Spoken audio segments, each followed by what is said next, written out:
Good day, everyone.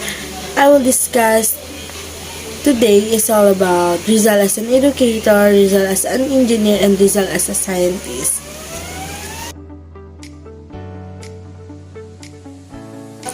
Rizal as an educator.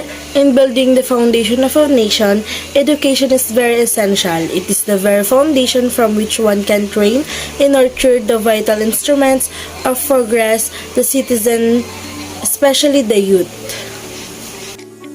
For him, the youth is one of the most essential ingredients in any transformations endeavor.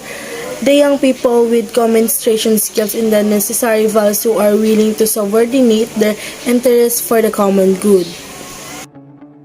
Rizal taught these young boys the value of hard work, character building, respect of human worth and dignity, the spirit of cooperation and family solidarity.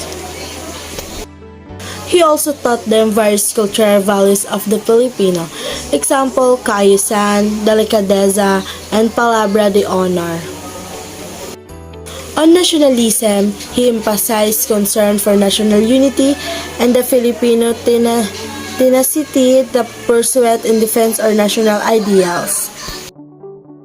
Rizal taught these young boys reading, writing, and Spanish and English, history and geography, mathematics, industrial arts activities, the study of nature, ethics, and gymnastics. He trained them to collect various specimens of plants and animals for scientific study. He also emphasized the value of good manners and good conduct. Of course, in line with this pedagogical philosophy of sound mind in a sound body, the student happily engaged in boxing, wrestling, swimming, fencing, harness, and boating. Seeing the condition of the people made Rizal conclude that education should be top priority. Unless education was wrested away from the hands of the friars, the school, instead of becoming an instrument of liberation, will continue to be used as an instrument of enslavement. Education was the primordial concern of Rizal. It had been his lifelong concern of the preparation of the attainment of independence. John's Cramer applied puts in education is the key to understanding much of Rizal's career. For his whole career has bound up with education, his own education, and the education of his own people. Rizal as an engineer.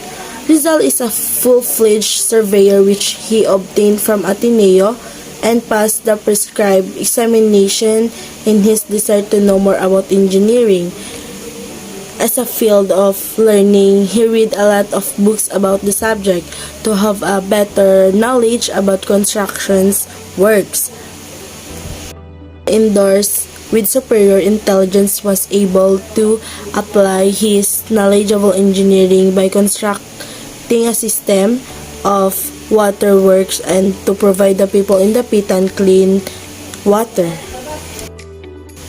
It is interesting to note that engineers with adequate knowledge, training, and experience in the field of Rizal and construction works. Rizal also invented an air compressed lighter for his friend Blementrit. He called in the sulpakan as in the letter.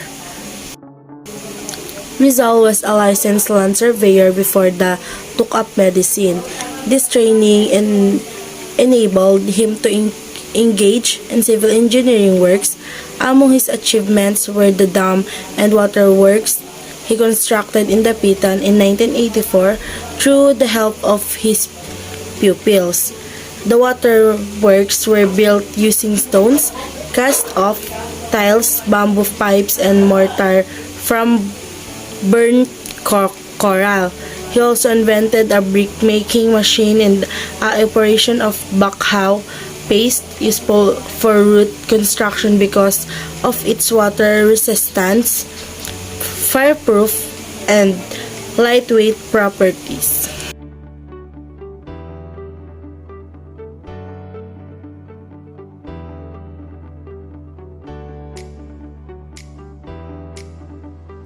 Rizal as a scientist. Rizal found the pitan in other places in Zamboanga, an ideal place for collecting specimens for scientific study.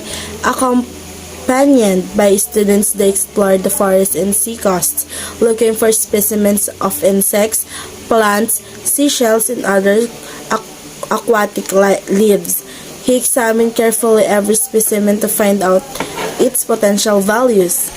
Dr. Rizal was incarcerated at Fort Bonifacio soon after he was exiled at the Pitan, where he immersed himself with the study of nature. Together with his students in the Pitan, Rizal was able to collect numerous species of birds, insects, butterflies, shells, snakes, and plants.